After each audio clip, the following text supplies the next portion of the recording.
Rearing a Luk Krok, the price of a better life.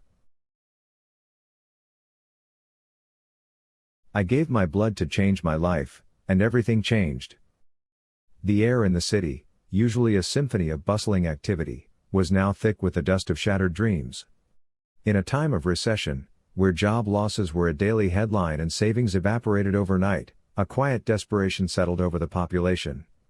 Many turned to ancient superstitions, desperate for a change in fortune. Nanla, a woman weathered by life's storms, was one of them. A woman by the name of Nanla, a divorcee, worked a thankless job in the hotel industry, her everyday a struggle against the rising tide of bills.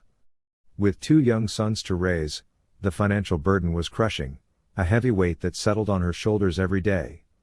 Her life felt like a dead end of misery with no escape. Her ex-husband had vanished, leaving a mountain of debt in his wake, and the creditors were relentless, their calls were a daily torment. The pressure at home bled into her career. Her boss, sensing her vulnerability, became a tormentor, pushing her to the brink of losing the only job she had. Nanla felt she had reached her limit, a state of acute depression where all conventional solutions had failed. When she was in acute depression, feeling brave and with nothing left to lose, she took a drastic step that many would find unthinkable. She used drops of her own blood to raise a Luk Krok, a spiritual entity that she hoped would change her luck and help her achieve her goal of a better life. In her darkest hour, a friend, a woman who had herself experienced a miraculous turn of luck, introduced her to a sorcerer who lived in a small, cramped shop tucked away in a narrow alley. The air inside was heavy with the scent of incense and dried herbs.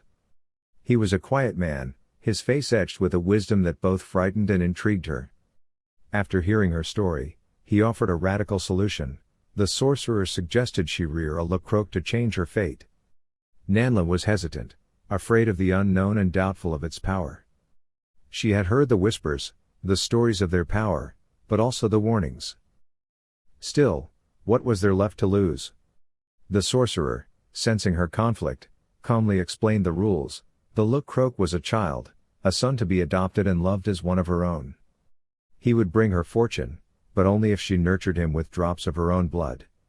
After the sorcerer had explained everything to her, Nanla, driven by a desperate hope, agreed. She decided to adopt a Luk Krok and made him her 3rd son, a choice that would change her destiny forever. The sorcerer presented her with a small, intricate effigy, its face frozen in a serene, childlike expression. The Luk Krok must be placed in the first position at home, and so my 2 biological children have to address him as their elder brother. She welcomed it into her home as if it were her 3rd son. As instructed, she placed him in a position of honor on a small, specially made altar in the living room and told her 2 biological sons, "He is your new elder brother. You must respect him." Strangely, the 2 sons were not afraid, they immediately paid full respect to their new elder brother.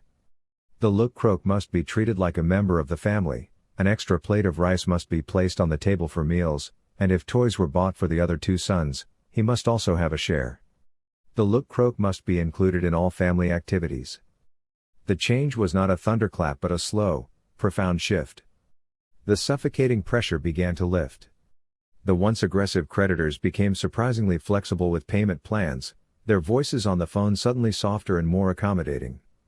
The hostility from her boss melted away, replaced by a cool neutrality. Nanla felt a sense of relief she hadn't known in years. Her anxiety slowly dissipated as she finally saw a glimmer of hope for the future. With a more steady lifestyle, her mind was clearer, and she began to think not of survival, but of advancement.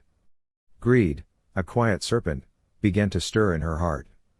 She wanted more than just stability, she wanted wealth, a better position, and a life far from the clutches of debt. So Nanla, her thirst for power and fortune insatiable, returned to the sorcerer, asking for another, more powerful Luk Krok. This one, the sorcerer explained, would require a greater sacrifice. For the first 49 days of its rearing, she would have to prick her left middle finger daily with a needle and gently push a drop of blood onto the center of the effigy's forehead. After that, the ritual would only be required on the 1st and 15th of each month. Nanla accepted, her desire for a better life overriding her fear. The inconvenience was insignificant compared to the prospect of a future free from financial burden. She performed the ritual diligently, her heart pounding with a mixture of hope and fear. After that, she has to light up 9 sticks of incense and do the chanting given by the sorcerer. She still has to feed them with her blood, but only on the 1st and 15th of each month. Nanla admitted to herself that she had adopted more than one Luk Krok out of pure greed. She was hoping that she would make more money and be able to switch to a better position. She had always wanted a transfer to another department at the hotel for better chances of promotion and a salary increase, especially since her boss had a long-standing grudge against her and had blocked many of her opportunities. So after adopting the second Luk Krok, she said, "Son, Mama wishes to be transferred to another department, can you help me?" Not long after, the company allowed her to be transferred to another department, along with a promotion and a significant salary increase. Nanla spoke as if a powerful benefactor were assisting her. She was promoted to a new position, and with her salary increased, she was able to clear the debts faster. With her newfound financial stability, she felt like a weight had been lifted off her shoulders. An unexplainable incident then solidified her belief. My doctor had diagnosed me with a stone in my kidney, which was confirmed by an X-ray, she recalled. But after adopting the Luk Krok, the doctor told me that the stone had simply disappeared. Consequently, Nanla assumed that the assistance came from the Luk Krok. She said all 5 members of the family were getting along harmoniously.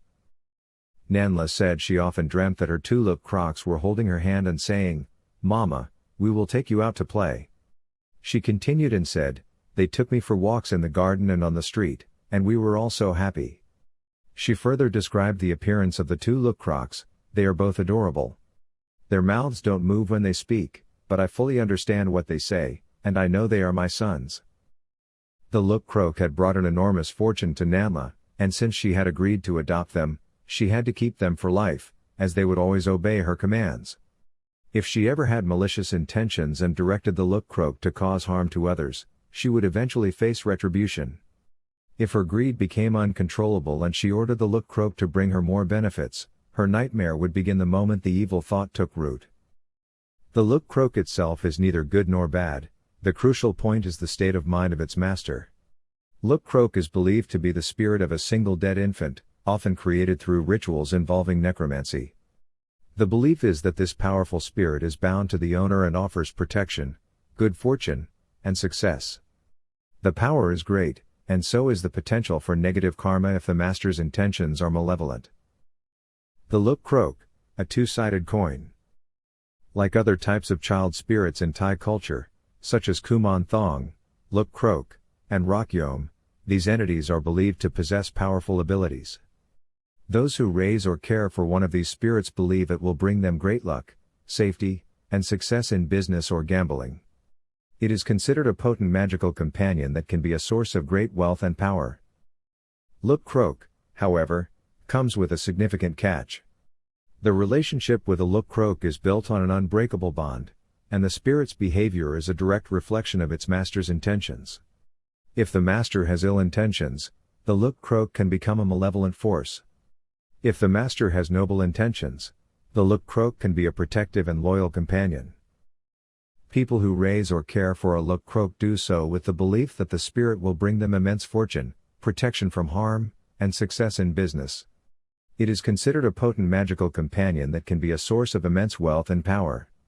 If the master uses the Luk Krok for malicious purposes, or if their greed becomes overwhelming, the spirit can turn on them, leading to a nightmare of retribution. The consequences can be severe and unpredictable.